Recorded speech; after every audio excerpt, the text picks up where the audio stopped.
everyone starts somewhere, and two, know your worth, and three, imposter syndrome is real, even for the people that have been in business for over 20 years. Welcome to the Before You Say I Do podcast. This podcast helps wedding couples learn industry secrets about the wedding industry and the various wedding vendors in the DC, Maryland, and Virginia areas. My name is Joshua Buxton, and I am your host. With over 7 years as a professional wedding videographer, I have filmed many weddings all over the United States and hope to help wedding couples find the right vendors before they say I do. Welcome to Before You Say I Do podcast. I'm Joshua Buxton with Buxton Media Productions. And today I got Becca Mai from Wed to You. Becca, welcome to the podcast. Thank you so much for having me. I really appreciate it. So Becca, tell me a little bit more about what you do, how long you've been in this business and the wedding industry and everything that it is that makes you you. Yeah, so I've been in the wedding industry for over 10 years, 10 plus years, in the DMV area. And I started my business 4 years ago. So I am a wedding business strategist, and I am also an inclusive wedding planner. Awesome. So tell me a little bit about your wedding business strategy. Like what does that do? What does that entail? Like who are you looking to help and work with? Yeah, so I actually help out all wedding professionals and wedding creatives on the back end of their business to streamline, automate, and organize by implementing boundaries and standard operating procedures into their business through hard collateral, curated collateral, or even CRM build out. Okay, awesome. And Yeah. then like wedding planning, like how long have you been doing wedding planning again? Oh, a little over 10 years. Wow. Yeah, it's been a really long time. But I absolutely still love it. Still one of my passions. During COVID, I actually, took a year off. When COVID first started, and that's actually when I first started my business strategy side of things. And I was like, oh, I don't know if I want to keep doing this or not, because I also got diagnosed with MS in the summer of 2019. Oh my So, goodness. so yeah, so it really kind of changed my whole mindset to the wedding industry and the needs and some of the things that are lacking actually in the wedding industry about accessibility and inclusion. So that actually became my forefront, and I took a year off, and it felt like something was missing in my heart, like a little piece was missing. So I got back into it. I just, really restructured things so that I could take into consideration my health boundaries and my body. So I have this mentality towards my disease that I have a disease, but it doesn't have me. And I'm still going to keep doing what I love to do, just with modifications. So that's really how I went in about, bringing on the inclusive wedding planning side of it to my business is, I want to showcase all humans, all amazing humans, and that, love is love, regardless of, sexual orientation, religion, color, anything like that. Love has no boundaries, so don't place them on your couples. No, that's awesome. That's great to hear. Yeah. So with your wedding planning, like how do you balance now like the wedding planning and the wedding business strategy? Is it kind of a 50-50 thing, or like one Yeah. takes more work than the other? Sure. Yeah. It's depending on the season, it can be 50-50, but typically it's about 75, 25 depending as well. I'm more focused on the business strategy side, and then I do referral base only for my wedding couples, but then I'm also a lead planner and designer for two amazing planning firms in DC as well. So I Okay. mainly work with the planning firms and then take referral based only myself. So it kind of all balances out and shakes out in the end as me being able to limit myself on the number of weddings that I do, because it really does put a little bit of pressure on my body. So I always like to make sure that I'm cognizant about that and always trying to bring my best self to my couples, and I can't do that if I'm not taking care of myself. Right. No, that's very important. That's something I've learned over the years, especially as a wedding videographer, is how much I need to take better care of my body because weddings, as you know, can be very taxing, especially if you have an 8 hour day, 10 hour day, however long it's going to be. I've really have changed a lot of my process of like how I approach each wedding day, just because as I'm getting older, I'm realizing I got more back problems, I got knee problems, and Hmm. it gets a lot harder and harder each time. And it's really important, especially for all the wedding vendors out there that want to get into this business. It's not easy No. by any means, and it's a very taxing job, but it's very rewarding. Yeah. Some of the things I love about doing this is I get to capture moments for wedding couples that they'll have for a lifetime, and that is something that they'll get to cherish over and over and over again. And I take a lot of pride in telling these stories of their wedding day, and so it's a rewarding job for sure. Yeah, for sure. It's definitely brutal, and it's brutal on our bodies, but like we absolutely love it. Like I always say, the wedding industry, you either love it or you hate it. There's no in between, you know? So it's one of those things that like we have a really deep passion for it if we're in it, and we truly care about each one of our couples, and it's one of those things to me that it is extremely rewarding, but I also say being in the wedding industry is like a drug. I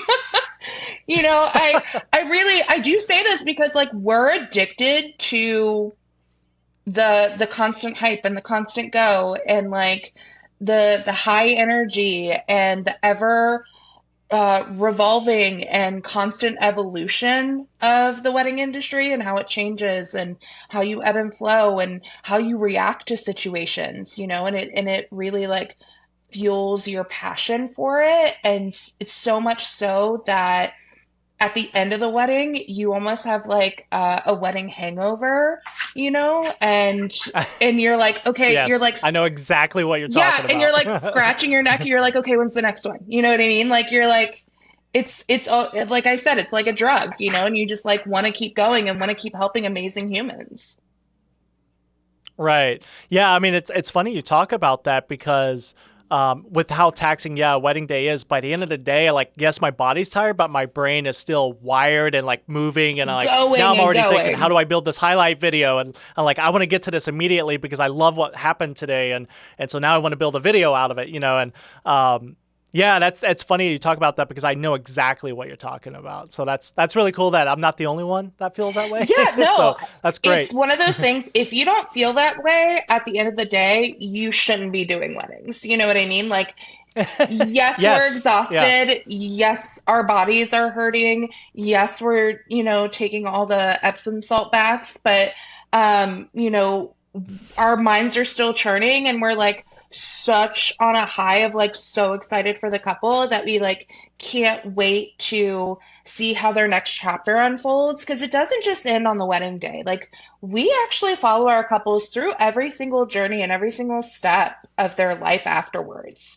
And it's really Right. awesome from like photography and videography standpoint is because you can continue that relationship throughout, and from a planner's perspective, we can continue that relationship throughout.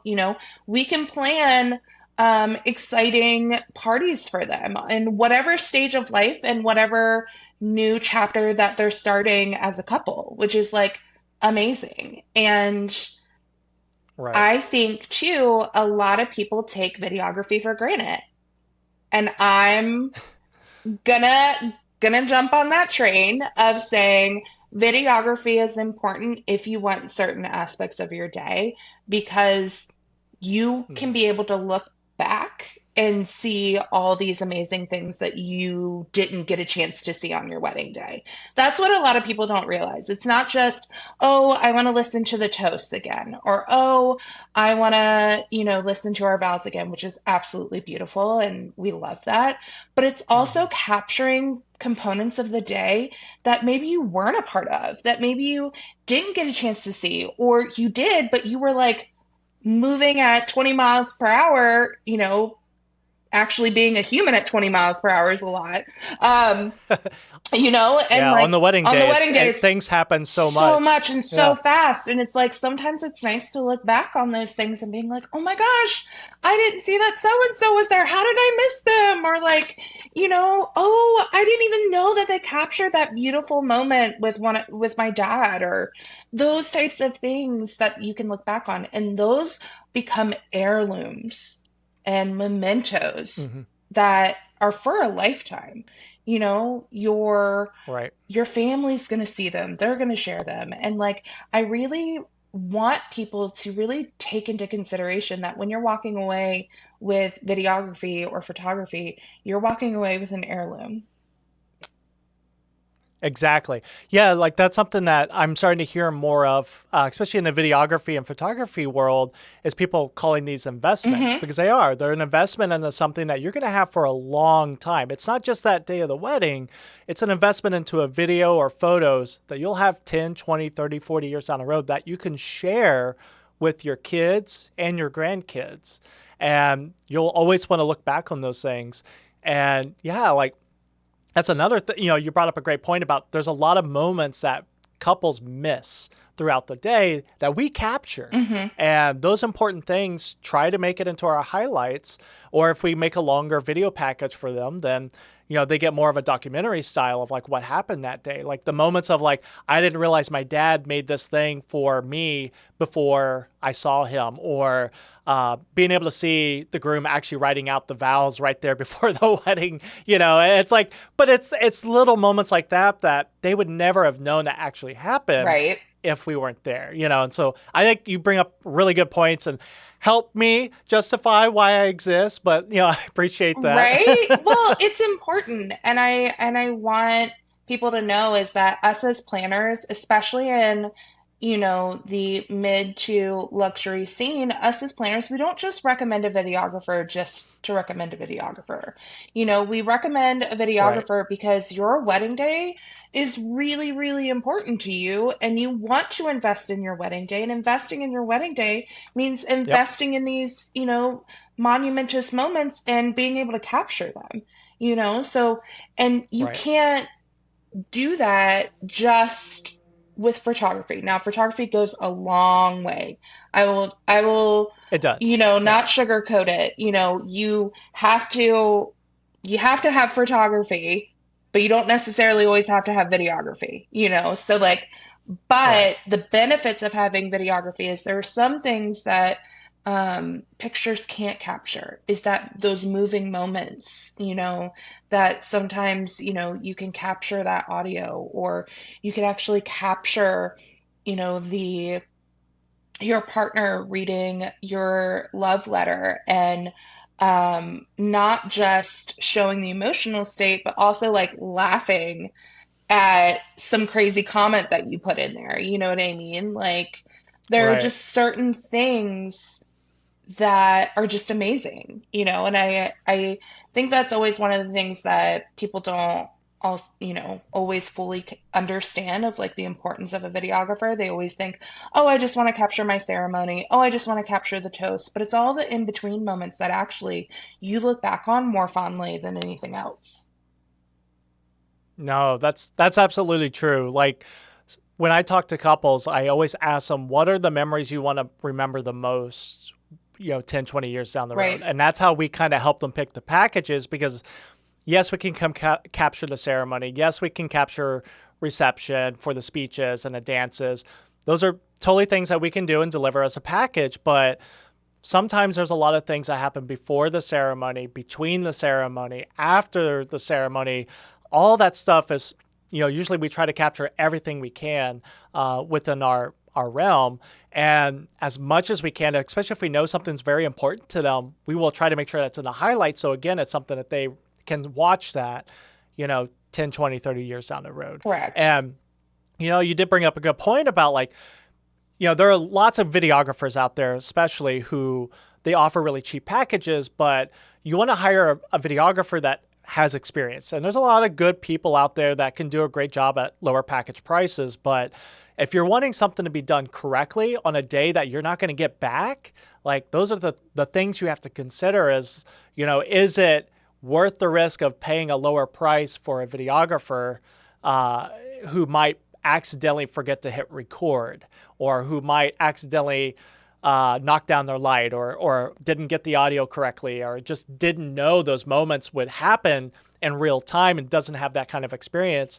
I've done almost 100 weddings at this point, and my reaction time is really quick because like I know exactly what's about to happen if it's bad or good, and I can pivot really quick and be able to make sure that I don't miss those things. And that's what a good videographer really comes with. And so Yeah. you bring up a good point about you don't want to if you can afford a videographer, definitely get a good one. Absolutely. Yeah, and as you mentioned before, it's definitely an investment. When you're talking about your wedding day, it's only one day. So invest in it, and don't just go for the cheapest option because you know what? You're going to get what you pay for.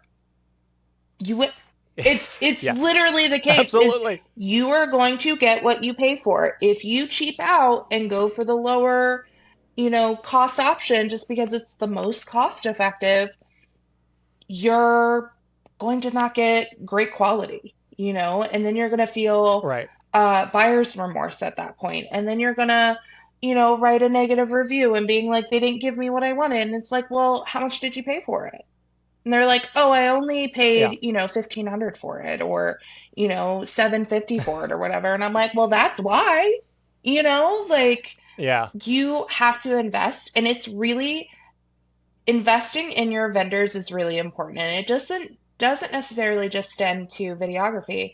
It also stems to each section of, you know, who you're bringing on to your team that day. You really have to actually dedicate time and energy making sure you're finding the perfect fit and finding the perfect match. And that's why sometimes I always say start with a planner, because as soon as you get that perfect planner, they get your vibe, they get your match. They're gonna match you perfectly to the vendors that they know are gonna provide the investment, are going to have the ROI for you, the return over investment. Like it's going to be there and you're going to have fun, and like that's going to be a thing. And that's what's really huge, and working with vendors that vibe with you and, and really want your wedding day to be a success, not just because it's paying our bills. Like, yes, I will say this. We all have bills. We all have to pay that mortgage or the rent or whatever it is. However, Right. there have been so many times where I've absolutely fallen in love with a couple, absolutely head over heels, love them to pieces, want to be a part of their day. And they want me too, but they're like, you know what? I really want you, but I can't afford you. Okay. And when those things Mm. happen, I'm not saying reduce down your worth, because know your worth and you're good at what you do. But those are times when you really find the perfect match and you make it work. Now, there are sometimes like there's no way Mm. you can't make it work. Like they're like, oh, I have a budget of $500 for videography. You're like, oh, sweetheart, no, but um, you're like, I mean, you'll find somebody out there who will right, take it, exactly. but That's what again, you'll it's get what you pay you get what for. you pay for. But what I'm saying is that maybe you're just 250 over what they're originally thinking, So instead Right. of reducing your rates, what because you know your worth, add in a little something that they mentioned that was something that they love and that they want. Like for Mm. example, one of my couples, I absolutely fell in love with them on the discovery call. They were amazing. We bonded really, really well. And she was actually really sad when she came back to me and was like, Becca, I want to work with you, but like it's just a little bit higher than we anticipated. Mm. And I said, instead of just being like, cool, great, thanks, have a good one, I was like, okay, well, let's dive deeper into this. Let's hop back on a call. I want to talk to you about, okay, well, what for you would get you to that line? And if it wasn't necessarily reducing the cost, like what are some things that you were hoping that I could do that maybe I didn't include, Or so Right. one of the things was I absolutely love the band that they booked, but they're, kind of known for not being super communicative. But they're amazing at what they do, and I've worked with them numerous times, not going to name names. But, you know, I said, hey, I know your band's really important to you. I know that your day running smoothly is really important to you. I'm going to go ahead and throw in, normally I just do like a final call if I can make it. I'll be there because it was only wedding management. Um, but I'll go ahead and I'll throw in two calls for you. One, as soon as we're onboarded, making sure that we have everything for you. And then two, I'll do a final details call. That's literally, it took maybe what, 15 extra minutes out of my time. Right. And they were like, oh my gosh, that's amazing. Like, boom. Okay, great. We'll sign. Because that was one of their big issues that they necessarily didn't fully voice to me, but I did know that that was one thing that they mentioned on their discovery call. So I was like, bet, I'll get this, um, because I wanted to really work with them and they really wanted to work with me. So I didn't sacrifice my worth. What I did was I added in something that helped them and benefited them. And actually, to be honest, made my life so much easier in the end too. So, Right. Yeah. so those are like just some of the things that like I mention to wedding professionals, all the time when we talk about pricing and packages, and they're like, how do I how do I solve the problem of them saying I'm too expensive? And there's a few ways. One, you need to show your worth. You need to show what sets you apart from everybody else because they're all offering essentially the same thing, especially with like videography and Right. photography. They're all offering, oh, eight There's not out. much There's difference. not Yeah. much difference. Yeah. So, like, you justifying your higher rates is one of those things that you really have to showcase that you're going to take them on a journey. You're going to take them on an experience. They're going to get something with you that they can't get anywhere else, you know? So Exactly. that's something that's like really important on like when you raise your rates or when you talk about higher prices or maybe even trying to book that ideal client and bending a little bit because you know it's going to be beneficial to you in the long run. Right. Yeah, that's really actually something that I feel it took me years to understand, and I was just like, "Oh, I'll bring my price down to the couple," and it's like, yeah, you brought your price down to the couple, but you didn't show them the value that was actually there in the first place, maybe. And that was something that was a mindset change in the last probably 2 to 3 years, especially after COVID, is to explain the value that they're getting, or maybe add more value, but it's not exactly going to increase the costs on our end, but it's a little bit more work. But like, some of the things that I like to throw in if I have a couple that is not quite there, on the budget, but I'm like, okay, well, what is the most important parts of your day that would get you there? So like say if they're at a gold package for us, that's a highlight video, a minute teaser, a full ceremony video, and first dance. Well, maybe they really want those speeches in there. Well, we're probably capturing that anyways. Exactly. So it's just a matter of like, okay, speeches are really important to you. If we can lock you in the next week and you're happy with everything, we'll throw in speeches in there. And it's a value thing. And so like we can give you those kinds of things. It's just, and that's really important for couples to understand is like maybe your budget is kind of there, but like talk to your vendors about the value and maybe understand like you can ask for some more value to get, like maybe they're throwing this price to you, but maybe ask like, okay, we can do the price you want, but could you throw this in and this in or an extra hour? And I guarantee you most vendors will probably say yes. Because I feel like the vendors want to do the work, They're and the already going to couple be wants a certain there. thing. They're already going to be Exactly. there. So it's like, okay, what's really the equivalent of 15 to 30 minutes out of my time. I understand that actually sending toasts, my husband was a wedding videographer. He no longer does it. He's like, I love him to pieces, but He hates people. He's just not a people person. Um, and he's like, babe, I just can't do it It's tough. anymore. It's tough. It's tough. And that's how we balance is I'm the people person, he's not so much. And then we flip sometimes. Um, but yeah, it's one of those things you're already doing it anyways. What is 15 to 30 minutes out of your time? For you, that's also something that I want couples to understand too, is that sending in toasts or speeches or any audio component takes hours, if not days. Can we just talk about Hmm. that? Because couples don't realize they're like, oh, it's just the audio. No, it's not. You just don't just get the audio. No one would ever send Right. raws of anything. No raw audio, no No. raw.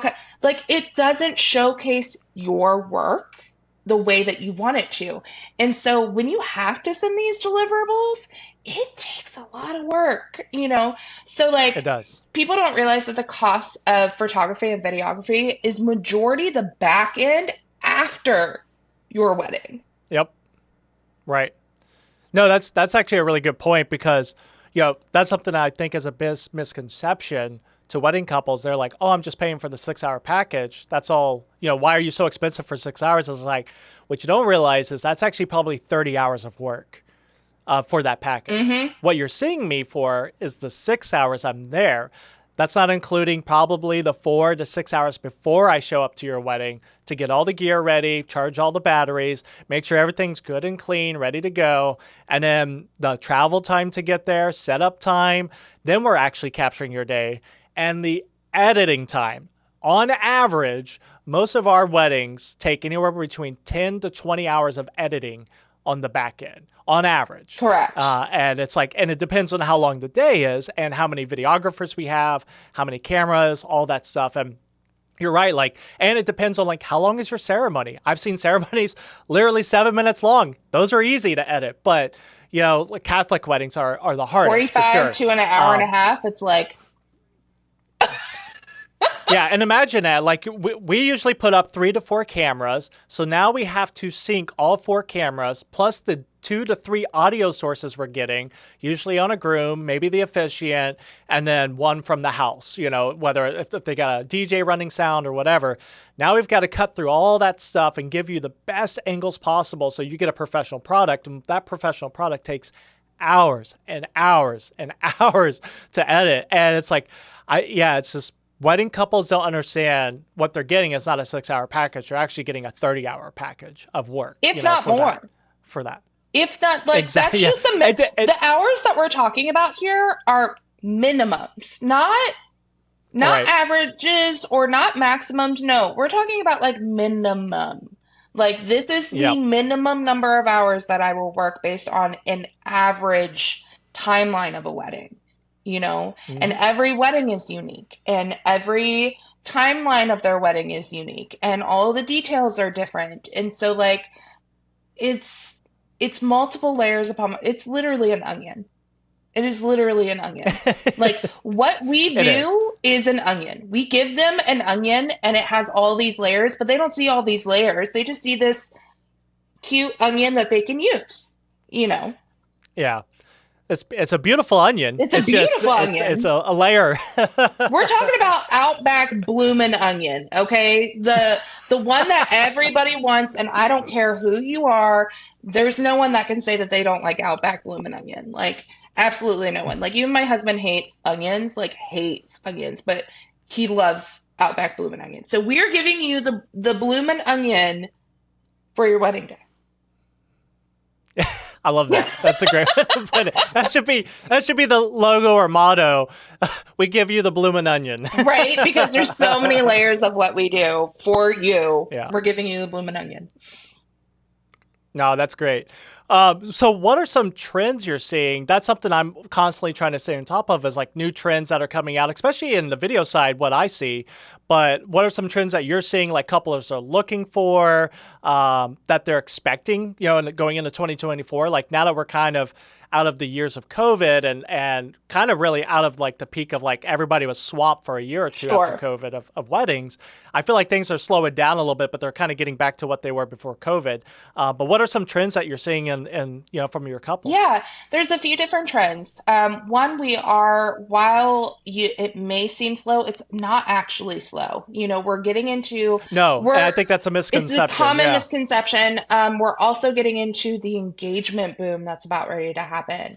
And this is why I tell all the wedding professionals that I'm like, if you want to standardize your business right now, now is the time because otherwise you ain't gonna have time. Hmm. You know, because what people are not realizing is the average number of weddings, I think, is like anywhere between like 1.2 or 1.8, like million, just in the US alone. And then on an average yearly basis. And then we're expected to creep over 2.2. Really? Yeah. Wow. Yep. So it's going to Be a good happen. time to be a wedding venue, actually. Right? Exactly. I'm like, hey, wedding venues. No, it's literally that. And the reasoning why is because the average length of the engagement period is anywhere between, 2 to 3 years. And so if you're logistically thinking about that, okay, well, 3 years ago, that was 2021 when we had that little blip where we're like, oh, Hmm. we're safe now. We can do these things. And it wasn't the case. Like it went woo, woo, woo. you know. Yeah. So Yep. during that time, a lot of people started dating and a lot of people got together and, a lot of, relationships really flourished during that time because they were able to do in person and because they were able to go do activities and things like that. And so then their love journey has now gotten to this point to where they should be getting engaged about this time. That's true. That's a really good point to bring up. It's like, on average, most relationships develop over about 2 years to where people start to considering marriage. Hmm. And yeah, we're kind of getting into that time period after COVID was finally kind of shifting away and people start dating again.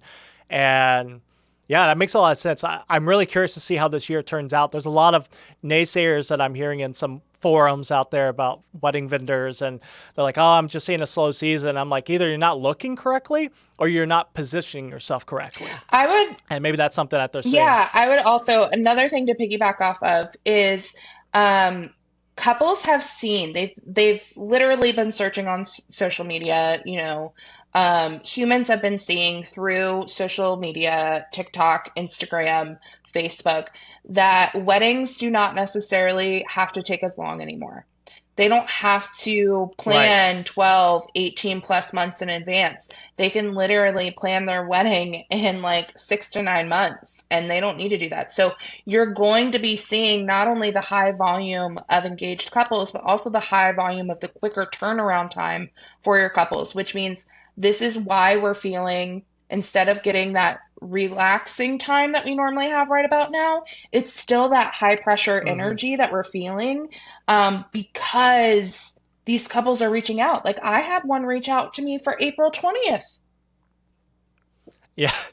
Yep. I've had a few. Yeah, I've had a few for April, May, June, and I'm like, to exactly. them, they're They're right right on on target. I'm target. like, y'all are really behind the curve. Yeah. But we as wedding professionals need to really adjust our timelines to start to match Right. theirs, Right. which theirs is no, we're not behind. And this is why we need to start adjusting Right. our own timelines is it is not the same timeline and booking process that it was before COVID.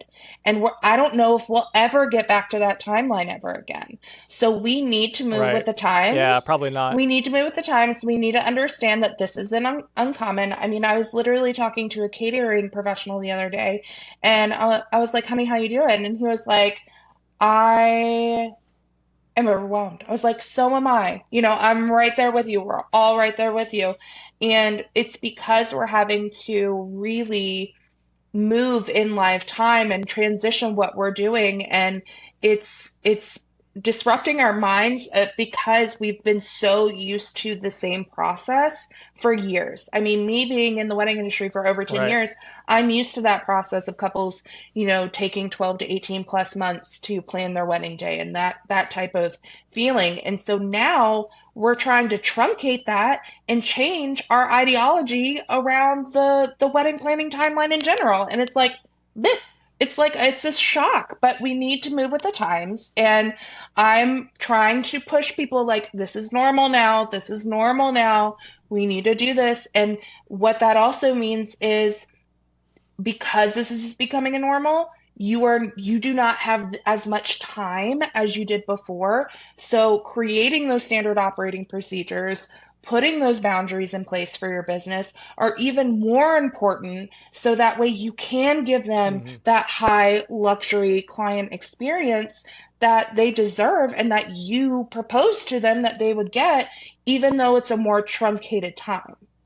Yeah, I mean that's spot on to a lot of things I hear and been seeing at least with in the last 3 months. Like a lot of people are vendors, especially wedding Mhm. videographers, are freaking out that they're not booked next year for 2025, and I'm like, that's just not how it is anymore. No. It's kind of I'm seeing a lot of last minute requests because with wedding videography we're kind of lower on the totem pole for what couples start reaching out for vendors, but I'm noticing maybe a 4 month, outlook from them. And I'm like, wow, that seems so short, but that's just becoming more Yeah. normal is that couples are only reaching out 6 months, one, to make sure that they had the budget for it. And two, it's just, yeah, you're right. Like maybe couples are starting to,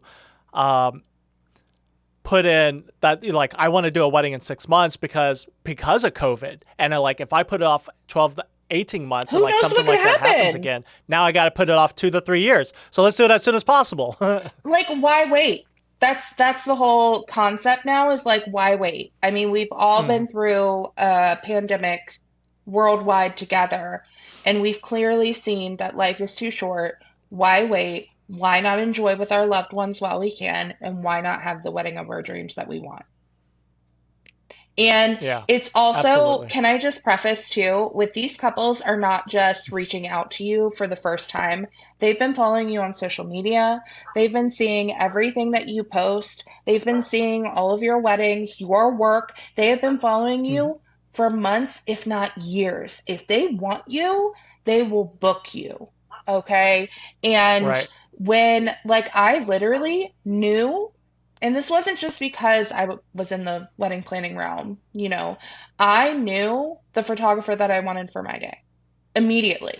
Like, knew before we got engaged, and me and my husband, my now husband, like, we talked about that. We're like, oh, we're Yeah. definitely getting this, photographer. Oh, and we definitely want this DJ. And oh, you know, and so if, and sometimes they don't realize how quickly we book up. So Hmm. that's also something is like, if you really want a vendor, book them. Book them, book them, book them because they will book up quickly. But also sometimes, you do have those last minute filling ins. And this is why is because they get engaged. They're like, great, now I want to lock in that vendor that I've been following Hmm. for years. And that's why that's happening. So this is why it's like important to showcase your work because they're watching, they're looking. I mean, Right. especially the generation of, the Gen Z that are getting married, they're the ones that look online all the time. Yeah. So, Yeah. I mean, social media is definitely becoming more important as having a mhm, presence because you're yes. right. Like all these couples are starting to follow you. Like I've noticed that in our social media because we're constantly posting our weddings and, clips or whatever that we're doing. It's not just for the couples, but it is kind of for the potential clients we have down the Hmm. road that want to see our work because Instagram is so accessible right now. And like, yeah, we do have a YouTube channel, but how many people are looking for us on our YouTube channel versus Instagram? Like You Instagram is will, so more easily yeah, accessible. Instagram, TikTok, you'll also be thoroughly surprised is that everyone goes to YouTube for educational content and also content that they're Yes. relating to. So, like, everyone knows if I don't know how to do something, what do? I go to Google and I go to YouTube. You know what I mean? So, I Right. don't want people to say that like YouTube isn't a helpful resource because I'm going to tell you what, it is. You know, especially in Yeah. the educational realm, that's massive, is to Hmm. showcase that you can help another human. Because I've literally done research on being like, okay, how much, time do I need? Should I get a videographer? Okay, here are the reasons why you need a videographer. Not only am I looking at TikTok for that, I'm also looking at Instagram for that. And I'm also going to be at work and on my computer Googling it. You know, Watching YouTube Right? videos. Like I've Yeah, literally, it's true. well, and It's like true. listening to podcasts and things like that. It's like these are Yep. these are what we need to be doing. So that's definitely being a trend is that you have to be online. You cannot go this old school way Yep. anymore. Like you have to be present online and you have to be credible online as well is like you have to have a website, you have to have a website that caters to your ideal client and couple. Those are some of the big things, but another big trend that I know you probably hear is content creators. That brings me into the next part is Hmm. wedding Oof. content Yeah. creators. Now I want to tell you that videographers should not be afraid of this. No, they shouldn't. Honestly. Do not be, and do not come at it as they're taking our jobs. Sweetheart, they're not taking your jobs. Okay. Also, if you feel that way, then you're not capitalizing in the way that you should, or you're not Right. showcasing the offerings that you can do. Because this is also a really pivotal moment too for videographers is add on that service. And I'm not saying you have to be the one to do it, because I'm going to tell you what, Right. I'm not a content creator. I have a social media and I work with a content creator agency that works with my social media that makes sure I'm providing the content that's important for my audiences, so I'm not doing it, but I'm telling you you should do it for your business because this is what people are Right. wanting. So you need to be up with the times of what people are wanting. And if it's not you, then you need to befriend a content creator and be like, this is who I recommend. And what they're going to do for you is they're going to recommend you because there are things that they can't do that you do. Right. Like they may be a good content creator, but they're not going to have all the gear for a full like video production No. for a wedding. They may not have all the audio, the lights, and all that stuff. No, you're spot on with that. That is another thing in like the wedding video forums that I read is content creation is becoming more and more prevalent with wedding couples, especially people who are influencers or people who want to be influencers. They want to have more of a presence on social media. And the other thing that I would see with that is like they want something soon after the wedding because it's still relevant, to them and they want to see that stuff. So yeah, like if it's something we've considered and like honestly I would never push it away if somebody asked me for it. It's not something I'm publicizing it Yeah. on my social or my social media or my website, but it's never something I would ever push away. Honestly, like I would offer anything a couple wants. We would just have to figure out a way to get there. That's all I would You do. should offer anything your couple wants that one, you're comfortable with doing, two, you know that that Yeah. service is going to be done right, and three, that's a part of like your ideal couple and client. You know what I mean? Mm-hmm. I want to, yeah, like I am all for doing whatever the couple wants to make it a successful event within my boundaries and within my line of Right. services as well. So like for you, if you don't want to offer content creation, that's a-okay. Then make a friender, you know what I mean, who is a content Right. creator. Because also I know several wedding content creators and they're sweet, sweet souls. And I love them to pieces. And I would never do what they're doing. They would never do what I'm doing. We've literally talked about it just like, I could never do videography. You'd probably never want to do planning and design. Um, we No. all have our No. niches, we all have our roles, and we're good at what we do. So This is why we hire professionals for these reasons. Like, we're good at what Right. we do. So when I'm talking to them, they literally tell people one of their actually inquiry processes on the discovery call is, are you looking at booking, a videographer? What is important? I Mhm. want to preface that I cannot replace a videographer. That is actually one of their big things that they tell their couples is, I will not replace a videographer. Here's what I can do for you. Here's my solutions that I can provide for you. And if I can't meet all of your, like, solve all of your problems for that, then I think we need to tag team with both a videographer plus me. Right. No, that's a really good point.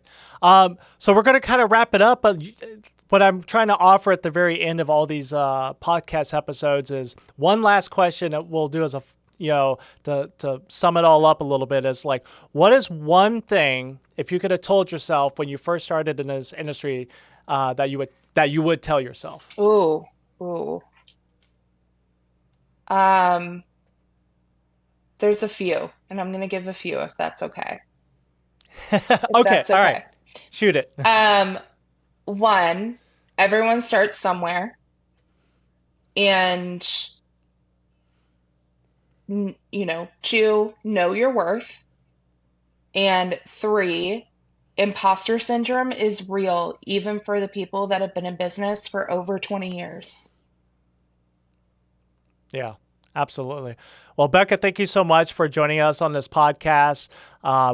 We look forward to seeing more of the work that you're doing out there. Thank you for sharing all this information that you have and the amazing things that you do. Thank Oh, you for joining thank us. you. Thank you so much for having me. It was such a blast. I really appreciate it.